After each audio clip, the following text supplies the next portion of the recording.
Baik, Ibu-ibu sekalian, dibuka kembali kitabnya. Bab apa ya sekarang? Faslun fima yahrumu bil haidi wan nifas. Apa-apa yang diharamkan bagi orang yang haid dan nifas.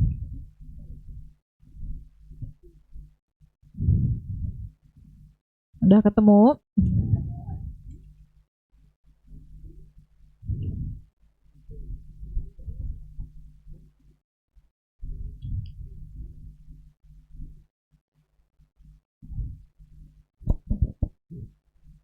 Betul ya, batasannya ya.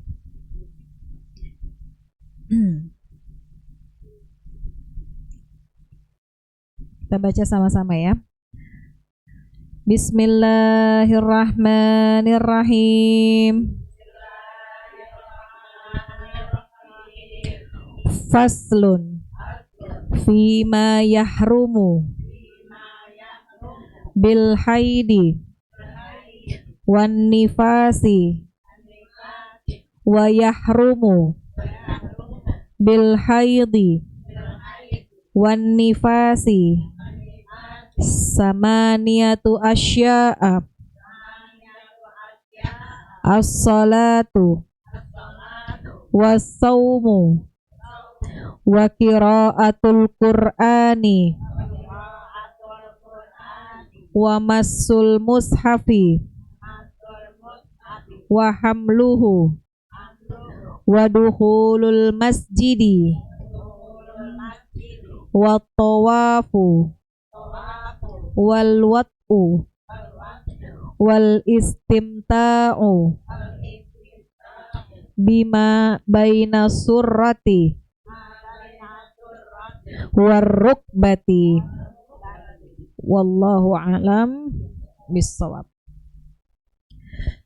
Baik jamaah sekalian, insyaallah hari ini kita akan lanjutkan pembahasan terkait dengan hal-hal yang diharamkan bagi orang yang haid dan nifas. Ini hampir sama larangannya ya, haid dan nifas. Di sini banyak yang masih haid? Banyak. Ada yang lagi nifas? Nggak ada. Udah lewat ya masanya. Baik. Apa-apa yang diharamkan bagi orang yang haid dan nifas? Kalau bicara haid di dalam Al-Qur'an ya, Allah berfirman, yas'alunaka anil mahid qul huwa adza fa'tazilun nisaa fil mahid.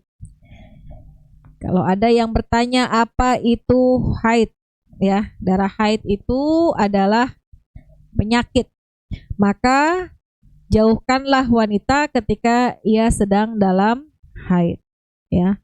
Fa'tazilun nisaa fil mahid wala taqrabuhunna hatta yadhhur. Jangan dekati dia sampai dia suci ya. Suci itu berhenti darahnya dan mandi. Fa iza tatahharna fa'tuhunna min haitsu amarakumullah.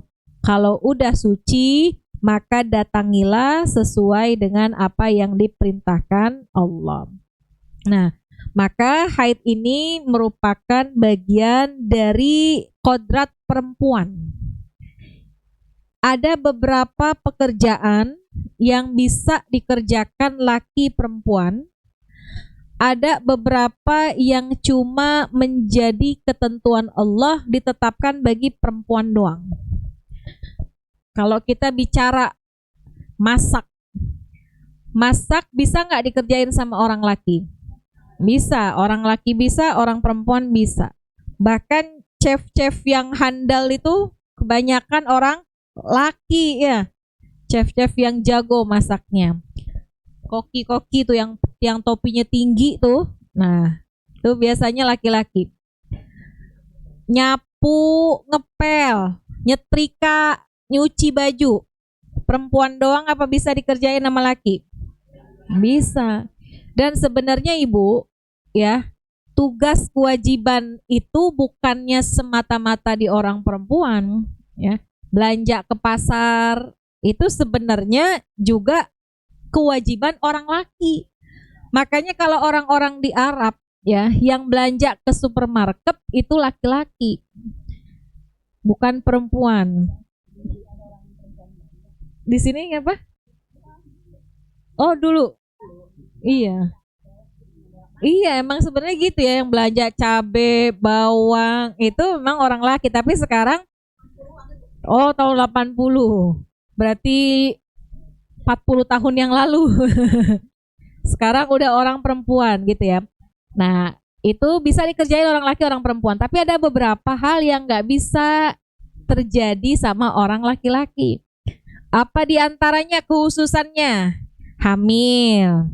Ada nggak orang laki hamil? Melahirkan, nggak bisa.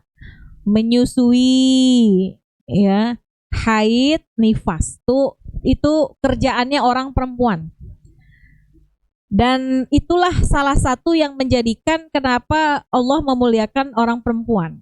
Asbab itu, dia hamil, melahirkan, menyusui, haid, ya, nifas, itu diantaranya. Orang kalau haid kan Masya Allah perutnya sakit ya Bu ya. Kita udah ngerasain semuanya. Nah, di antara itu adalah masalah haid. Ada beberapa hal yang diharamkan ketika seseorang sedang haid dan nifas. Apa di antaranya? Di sini ada sama niyatu asya, ada 8 macam. Pertama, as-sholatu. Orang haid nggak boleh sholat. Sholat apa? Sunnah maupun wajib, wajib maupun sunnah. Nggak boleh kita lagi haid ngerjain sholat, ya, baik sholat wajib maupun atau mengerjakan sesuatu yang seperti sholat. Sholat nggak boleh atau mengerjakan sesuatu yang seperti sholat. Apa yang seperti sholat? Sujud. Sujud apa? Sujud syukur dan sujud tilawah. Itu namanya ibadah yang menyerupai sholat, tapi dia bukan sholat. Kalau orang sujud syukur Ibu, itu harus pakai tata cara. Pertama dia wudhu dulu. Habis wudhu, takbiratul ihram. Baru habis takbir, dia melakukan sujud. Gitu, sekali sujud, kemudian bangun, kemudian salam. Nah, mengerjakan sujud syukur itu harus melalui proses begitu. Salah satunya dalam keadaan suci. Jadi nggak bisa ujuk-ujuk ibu lagi di dapur, anaknya nelfon, ya, Bu, Ma, saya alhamdulillah lulus ujian atau diterima di pekerjaan yang memang diharapkan. Ibu lagi masak pakai daster, tangannya segini, ya, tangan you can see. Terus pas denger saking girangnya, alhamdulillah ibu mau sujud syukur, langsung nyungsep. Nah, itu tidak termasuk sujud syukur. Itu sebutlah sebagai apa ya? Ungkapan aja. Ungkapan kebahagiaan. Sama juga kayak orang main bola, ya. Orang main bola abis gol dia lari. Lari keliling-keliling lapangan, ujungnya sujud. Nah, sebenarnya itu bukan sujud syukur. Itu hanya sujud ungkapan kebahagiaan. Karena kalau sujud syukur harus memiliki tata cara tertentu, ya. Nah, ya, menghadap kiblat gitu ya. Pun sama dengan sujud tilawah. Kalau misalnya kita lagi di dalam sholat, nggak perlu takbir lagi karena memang posisinya lagi sholat. Ketika kita mendengar ayat tasbih gitu ya, fasjud waqtarib, ayat sajadah, langsung kita sujud. Tapi kalau di luar sholat kemudian kita lagi baca Al-Quran, tetap tata caranya seperti itu ya. Jadi kita berdiri niat untuk melaksanakan sujud tilawah. Nah gitu ya. Jadi yang pertama diharamkan bagi orang yang haid adalah sholat, baik sholat sunnah maupun sholat wajib, atau mengerjakan sesuatu yang seperti sholat. Itu harus dalam keadaan suci. Yang kedua, pas sujudnya. Kalau sujudnya, kalau kita mau gampang, baca aja tasbih tahmid, subhanallah walhamdulillah gitu, wala ilaha illallah wallahu akbar, itu boleh ya. Nah, kemudian yang kedua, apa yang dilarang bagi orang yang haid dan nifas? Wasaumu, yaitu berpuasa. Orang yang haid, kemudian dia orang yang puasa, kemudian dia keluar darah haid, maka wajib membatalkan puasanya. Cuma yang membedakan, kalau sholat nggak ada perlu dikodok ketika harus ditinggal asbab haid. Namun kalau puasa maka wajib dikodok. Ya, sekalipun dia batal puasanya udah 5 menit mau azan. Yang kadang-kadang ibu pada kesel ya. Ya tahu gitu mah jangan pipis dulu dah. Ntar aja pipisnya habis azan gitu kan. Kadang-kadang kita mepet maghrib baru dapat haid ya. Nah, sekalipun batalnya itu menjelang masuk waktu maghrib, maka tetap hitungannya harus dikodok. Jadi bedanya kalau sholat tidak perlu dikodok, kalau puasa maka wajib dikodok. Puasa apa? Baik puasa sunnah maupun puasa wajib ya. Kalau kita perhatiin Ibu, orang yang nifas, larangan untuk sholat ya. Di satu sisi karena orang nifas sedang mengeluarkan darah kotor ya. Tapi kalau kita lihat dari perspektif yang lain, Allah itu sedang memberikan jeda buat kita untuk memiliki waktu yang lebih fleksibel.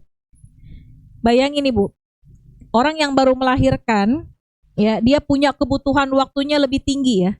Ngurusin anak baru ditaruh, dia bangun lagi, buang air kecil, ditaruh lagi, dia bangun lagi, muntah, tidur lagi, dia bangun lagi, ini dan itu, kebutuhannya banyak.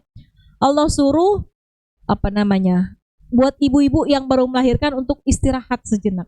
Maka diberikanlah itu yang namanya keluar darah nifas. Istirahat dari apa? Diistirahatkan dulu dari ibadah-ibadah, kemudian pun sama halnya larangan-larangan yang berlaku bagi orang yang nifas gitu ya. Nah, jadi sholat, kemudian juga puasa. Kalau puasa, karena punya tanggungan kita untuk mengkodok, maka sebaiknya kita punya catatannya berapa hutang puasa kita ya di setiap tahunnya, sehingga kita punya kewajiban yang harus kita penuhi. Ya, itu terkait dengan puasa. Yang ketiga, pun ada larangan bagi orang yang sedang haid atau yang sedang nifas adalah qiraatul Quran, membaca Al-Quran. Sekalipun hanya sebagian ayat. Tapi berbeda jika yang kita baca adalah bagian daripada doa. Contoh, kita baca Ratibul Haddad ya, atau Wirdul Latif ya. Itu kan diawalinya dengan baca potongan daripada Al-Quran ya, baca Al-Ikhlas, Al-Falaq, An-Nas gitu. Itu sebenarnya Al-Quran. Tapi karena ketika disusun oleh para ulama menjadi satu susunan doa, disebutnya Wirdul Latif atau disebutnya Ratibul Haddad, maka itu tidak menjadi bagian dari Al-Quran, tapi menjadi bagian dari wirid, bagian dari zikir, sehingga boleh kita membaca sekalipun dalam keadaan haid. Atau amalan-amalan, misalnya kita rutin kalau naik kendaraan kita baca surah-surah tuh ya, surah-surah pilihan, misalnya kuliah, kulhu, Al-Falaq, An-Nas, Al-Fatihah, udah jadi wirid kita, maka itu tidak menjadi bagian dari Al-Quran karena memang udah wirid doa kita kalau mau naik kendaraan. Atau kita mau tidur baca ayat kursi gitu ya. Nah, berbeda dengan kalau kita memang menyengaja membaca Al-Quran sekalipun hanya sebagian daripada ayat ya. Jadi qiraatul Quran, membaca Al-Qur'an. Namun jika membacanya tidak dilafadzkan di dalam hati, maka itu boleh-boleh aja, ya. Yang nggak boleh adalah melafadzkan ketika dalam keadaan haid. Yang keempat, yang dilarang, yang diharamkan bagi orang haid nifas, wa masul mushaf wa hamluhu, menyentuh dan membawa daripada mushaf Al-Qur'an.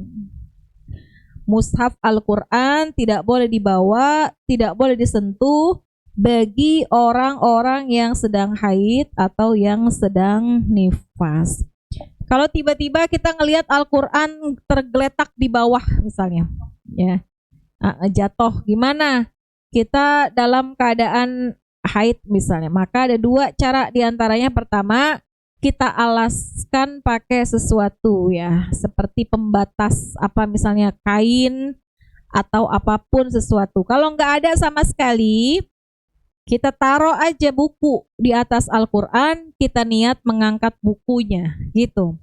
Kita niat mengangkat bukunya untuk menyelamatkan daripada Al-Qur'an. Tapi kalau memang nggak ada, kita bisa menggunakan sesuatu untuk mengalasi sehingga tangan kita tidak langsung bersentuhan dengan Al-Qur'an. Itu Al-Qur'an. Gimana dengan terjemah? Gimana dengan tafsir? Ya, ulama berbeda pendapat, tapi ada yang mengatakan kalau terjemah lebih banyak hurufnya daripada ayatnya. Karena kata-kata dalam bahasa Arab lebih singkat daripada kata dalam bahasa kita. Contoh, kalau bahasa Arab dalam Al-Qur'an menuliskan kata inna, sesungguhnya, di kita itu udah lebih hurufnya. Kalau di Al-Qur'an cuma 2 huruf, di kita udah bisa jadi 10 huruf. Maka sebagian ulama ada mengatakan terjemah bagian tidak menjadi hitungan mushaf, jadi diperbolehkan. Ada yang mengatakan seperti itu. Tapi ada pula yang mengatakan terjemah itu termasuk daripada mushaf Al-Qur'an. Adapun tafsir, ya, ulama sepakat tafsir itu tidak terhitung mushaf, jadi boleh dipegang bagi orang yang sedang haid atau nifas. Karena sudah dipastikan kalau tafsir satu ayat bisa ditafsirkan dengan lebih banyak kalimat, gitu ya. Jadi diperbolehkan memegang tafsir dalam keadaan haid atau dalam keadaan nifas. Kemudian selanjutnya yang ke-5, apa yang diharamkan bagi mereka yang sedang haid dan nifas? Berdiam di masjid, dukhulul masjid, masuk dan berdiam diri di masjid. Berdiamnya dalam hitungan berapa? Kurang lebih sehitungan tumak ninah. Jadi 4 detik kurang lebih. Berdiam diri di masjid. Kalau cuma kita numpang lewat, misalnya kita dengan jalan yang akan kita tuju, nggak ada jalan lain kecuali masjid. Jadi kita lewatin masjid untuk melewati jalan menuju ke tempat tujuan, maka boleh. Jadi lewat masjid itu sekalipun lebih dari hitungan tumaninah kita lewat. Tapi kalau mondar mandir nggak pugu lagu, kalau kata orang Betawi, ya Bu, ya, nggak pugu lagu, mondar mandir. Nah itu nggak boleh. Biasanya nih kalau misalnya panitia maulid, ya, kalau panitia maulid, kalau dia lagi haid, nah usahain ambilnya tugasnya yang di luar.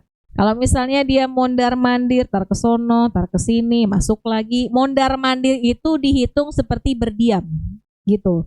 Nah, jadi tidak diam di masjid melebihi ukuran tumak nina atau 4 detik. Namun jika nggak ada jalan lain kecuali melewati masjid itu, maka diperbolehkan. Maka memang kalau kita bikin pengajian, Ibu, paling cakep, paling enak kalau di tempat-tempat seperti ini. Artinya di majelis, ya, di rumah gitu. Kenapa? Kalau misalnya di masjid, kadang-kadang banyak jamaah, apalagi yang kalau masih muda-muda, masih haid, sehingga sulit untuk hadir mengikuti pengajian misalnya. Tapi kalau di majelis taklim atau di rumah ya atau di tempat tertentu yang tidak di masjid, maka akan lebih memudahkan ya. Nah, dukhulul masjid, masuk berdiam diri di masjid. Kemudian yang keenam, apalagi yang dilarang bagi orang yang haid, wa tawafu, yaitu melakukan tawaf. Tawaf ini dikatakan dalam hadis at-tawaf bimanzilatis sholat. Tawaf itu sama kedudukannya kayak sholat. Jadi kudu punya wudu. Yang membedakan illa annallaha ta'ala abaha fihil kalam. Yang ngebedain cuma kalau lagi sholat nggak boleh ngomong, kalau lagi tawaf boleh ngomong. Itu yang ngebedain. Jadi sholat, tawaf kedudukannya seperti sholat ya. Cuma yang ngebedain sholat nggak boleh ngomong. Kalau tawaf boleh ngomong dengan ukuran emang perlu banget. Misalnya nanya sama temennya nih putaran keberapa? 4. Oh, keempat. Itu boleh. Atau nanya sesuatu yang sifatnya urgent, masih diperbolehkan kita ngomong. Tapi kalau lagi tawaf jangan ngomongin sesuatu di luar dari perkara-perkara ibadah. Misalnya lagi tawaf, ibu janjian, ntar habis ini kita ke pasar itu yuk. Tadi saya lihat baju cakep gitu ya, gamisnya bagus. Nah itu jangan diomongin pas lagi tawaf ya. Jadi fokuskan tawaf kita hanya untuk berdoa ya, tawaf. Nah tapi kalau sholat, walaupun ngomongnya 2 huruf, sengaja 2 huruf, nah itu juga bisa membatalkan. Misalnya ada kita sholat, terus ibu punya cucu main di jangkauan yang dekat sama gelasnya ada air. Tuh biasanya orang sono ya Bu ya. Tuh kalau lagi begitu ngasih kode tuh ke cucunya, gitu ya. Nah itu walaupun cuma bisa batalin sholatnya. Makanya iya. Atau misalnya batuk, ibu batuk tapi batuknya ada makna. Supaya apa? Supaya anak-anaknya, cucunya nggak ngedeketin air. Nah, batuk yang memiliki makna itu kalau dalam hitungannya membatalkan daripada sholat. Maka kedudukannya berbeda sholat dengan tawaf, masalah kalam, ucapan. Ya, wa tawafu haram dalam melaksanakan tawaf. Kemudian yang ketujuh, apa yang menjadikan haram bagi orang yang haid dan nifas, wal wat'u, berhubungan, bersetubuh ya, berhubungan antara laki-laki dengan perempuan. Ada banyak pertanyaan. Ini mohon maaf ya yang belum menikah, khususnya di samping kanan saya. Ada yang jadi pertanyaan, dan ini banyak, bukan 1-2 ya. Ustazah gimana kalau misalnya saya haid, udah berhenti darahnya tapi belum mandi. Jadi udah berhenti tapi belum mandi suci. Kemudian berhubungan badan suami dengan istri. Ada lagi yang tanya, saya masih dalam keadaan haid, masih dalam keluar darah. Kemudian berhubungan suami dengan istri. Maka itu sungguhnya sudah melanggar daripada aturan-aturan Allah. Nah, maka jika itu terjadi, bagaimana? Ulama menganjurkan. Maka ulama menganjurkan untuk membayar kifarat. Kedua-duanya, suami istri banyak beristighfar, mohon ampun kepada Allah, dan dianjurkan untuk bersedekah, tapi sedekahnya berbeda. Kalau berhubungan badan, maaf ya, udah bersih, darahnya udah nggak keluar, tapi belum mandi suci. Karena dikatakan kesucian itu dihitung darahnya berhenti dan dia udah mandi. Nah ini darahnya berhenti cuma belum mandi. Maka kata ulama, dianjurkan baginya bersedekah, bertaubat dan bersedekah sebanyak 1/2 dinar. 1/2 dinar itu kurang lebih 2 gram emas. Sekarang emas berapa ya? 2 juta. Berarti bersedekah sebanyak 2 gram kali 2 juta, 4 juta rupiah. Udah bersih tapi belum mandi. Tapi kalau dia berhubungan dalam keadaan dia masih keluar darah haid, kemudian dia berhubungan suami istri, maka ulama mengatakan perbanyak istighfar dan kemudian dianjurkan bersedekah sebagai kifarat.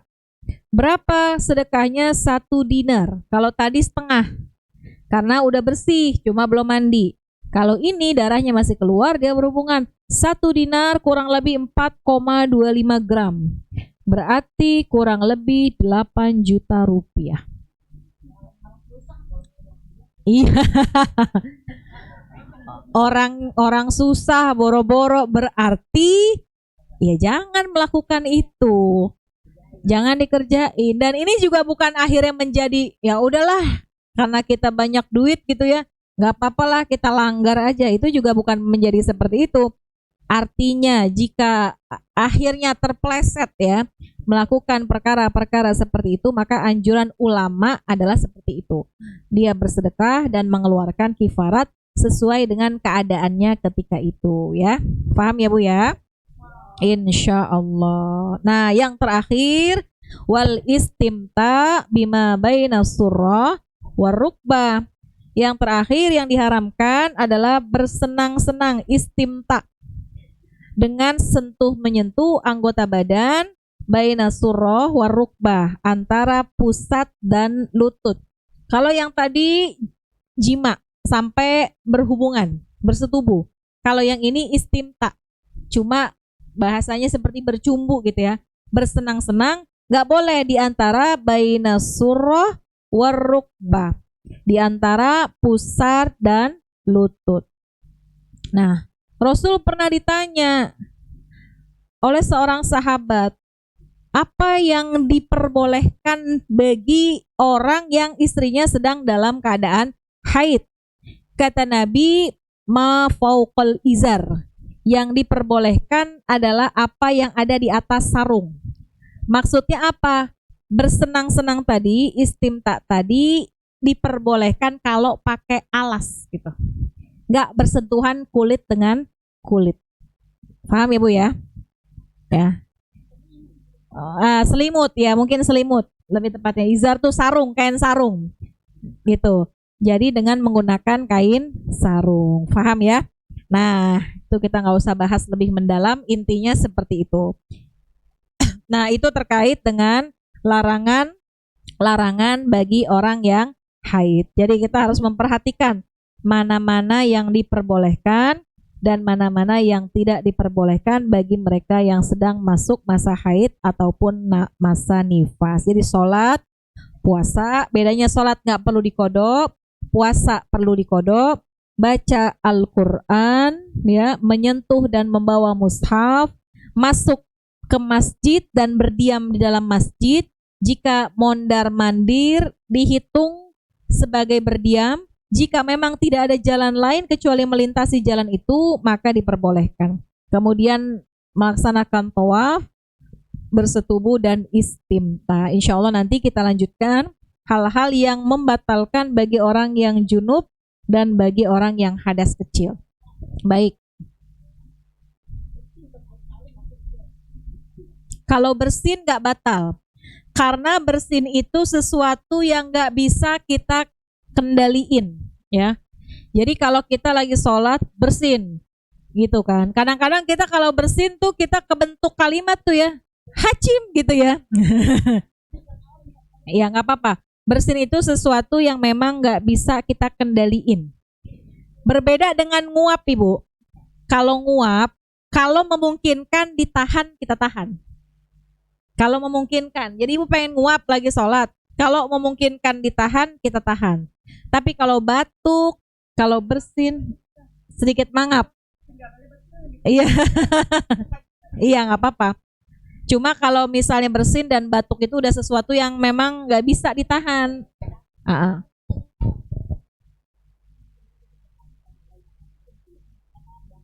Oh enggak, berturut-turut 3 kali yang nggak boleh itu Ibu, gerakan besar. Kalau gerakan kecil boleh. Gerakan besar tuh gimana? Gerakan seperti gini. Kita tangan nih, ini tangan gerakan besar. Jari gerakan kecil. Jadi kalau ibu gatel nih lagi sholat, begini nih, batal. Lebih dari 3 kali. Tapi kalau cuma 2 kali, nggak batal. Tapi kalau ibu tempel tangannya gini, yang gerak cuma jari, ini nggak batal. Mau garuk 5 kali nggak batal. Tapi kalau ibu garuknya gini, batal. Atau tangan, ketika kita tangan gatel, kita garuk gini 3 kali batal. Tapi kalau kita pakai jari nggak batal, ya. Karena kalau kita perhatiin ibu, ada orang yang sholat ya, ketika baca tahiyat, itu ketika baca tahiyat kalau kita ke Mekah kan banyak tuh ya, dari berbagai macam perbedaan-perbedaan mazhab dan lain sebagainya. Mereka ada yang kalau sholat tahiyatnya dari awal sampai akhir jarinya gerak.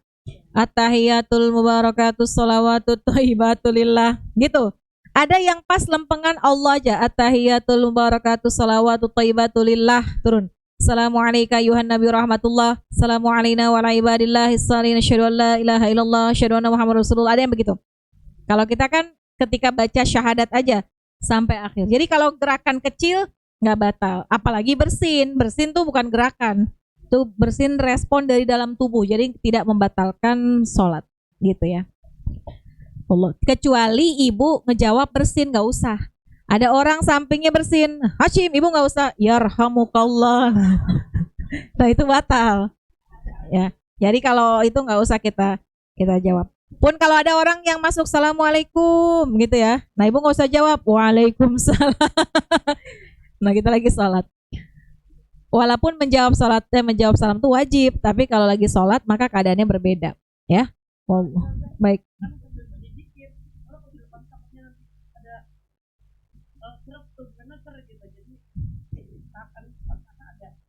Pas apa tuh? Pas apa?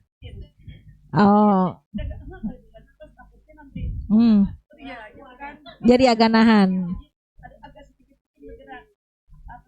Oh iya, kalau sekali nggak apa-apa. Kan nggak berkali-kali ya. Nutupin supaya nggak ada yang keluar dari bawah. Ya. Karena emang kalau udah makin umur begitu ya. Batuk dikit keluar, yang depan batuk dikit keluar, yang belakang gitu, ya. Ya, wallahu a'lam. Ada lagi?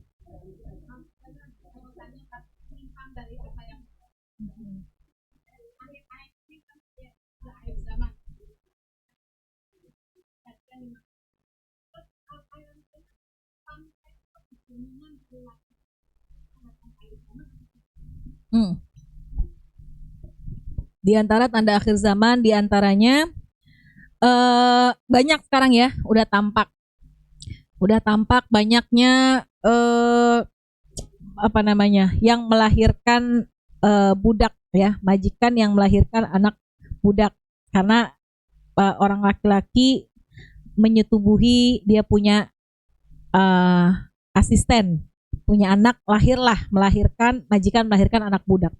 Salah satunya pun terjadi banyak bencana, itu salah satunya ya. Kemudian apalagi di antara tanda akhir zaman ketika ya taqarrabaz zaman, setahun sama setahun berasa kayak sebulan, bulan ke bulan berasa kayak seminggu gitu kan. Kita belum lama pembukaan, ini udah mau nutup lagi. Artinya apa? Perasaan kita padahal waktunya sama berputarnya gitu. Nah salah satunya juga ketika perempuan itu banyak menampakkan apa namanya, kemaksiatan sebagai sesuatu yang umum ya. Salah satunya itu merasa bahwa perempuan itu lebih apa namanya, lebih berkuasa, lebih dominan. Pokoknya sekarang itu perempuan di akhir zaman banyak yang menampakkan dirinya sebagai apa ya, seseorang yang hebat gitu. Hebat artinya ketika dia melakukan maksiat, dia dengan bangga menceritakan kemaksiatannya, menceritakan perbuatan zinanya. Ketika dia bahasa sekarang tuh merusak rumah tangga orang, dia dengan bangganya gitu. Jadi sesuatu yang negatif di akhir zaman dipandang sebagai sesuatu yang lumrah. Nah itu kan seperti itu.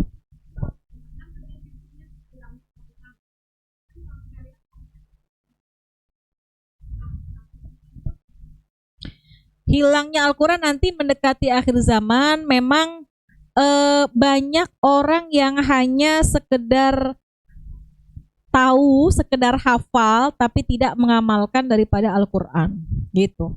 Sekarang kan banyak ya anak-anak tahfiz kita, anak-anak para penghafal Al-Quran, dan salah satu yang memang ngejagain juga supaya tidak terjadi hari kiamat adalah memang majelis-majelis ilmu, majelis-majelis Al-Quran. Jadi salah satu kita nih, kita masih ada majelis ilmu yang menyebut nama-nama Allah, maka itu salah satu yang mempertahankan gitu, katanya gitu, mempertahankan supaya ya Allah tangguhkan daripada hari kiamat. Tapi nanti di akhir zaman memang begitu, banyak mereka yang menghafal Al-Quran, bisa baca Quran, tapi tidak mampu mengamalkan, menjaga daripada isi kandungan Al-Quran. Bahkan dia tidak memantaskan diri sebagai hamilul Quran. Dia hafal Quran, tapi akhlaknya tidak mencerminkan akhlak sebagai penghafal Quran. Gitu di akhir zaman kan sekarang juga banyak ya. Bukan cuma penghafal Al-Quran, maaf, para ulama misalnya, para guru, para ustadz, para ustazah, profesinya sebagai guru, tapi ternyata sifatnya tidak mencerminkan sebagai seorang guru, gitu. Ya, wallahu a'lam. Udah cukup Ibu? Ya, cukup ya. Mudah-mudahan manfaat.